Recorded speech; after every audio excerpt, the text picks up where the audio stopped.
when somebody's repackaging and rebuilding their business without throwing it away, what are some of those hints and tips? I know you've been sort of delivering your business in a different way.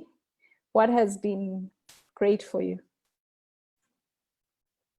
What I can say now, look at the online space.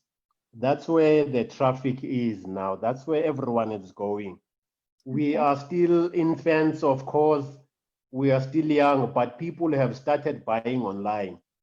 So it may gain traction as time goes on, but people currently with groceries, with with other things, the courier companies are doing very well because we buy online and then we need those goods to be transported.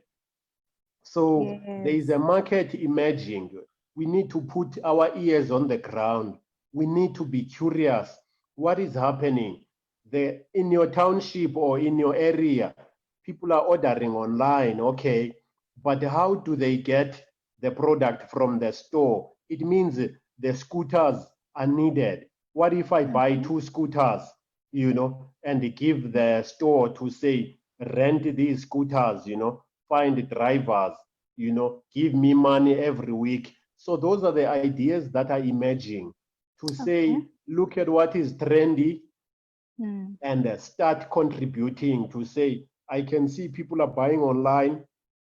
I can see, this is happening. People are scared to go in stores physically. This is what we can offer. If you have a van, tell them this is what we have. Take a lot. They always deliver all the time. This is what I can offer. So those are the new ideas that are emerging. And when we sit with the guys, I would love to find out what kind of businesses, the business line they are in, that will help specifically tailor make whatever, processes that can help them move forward. But there are so many ideas.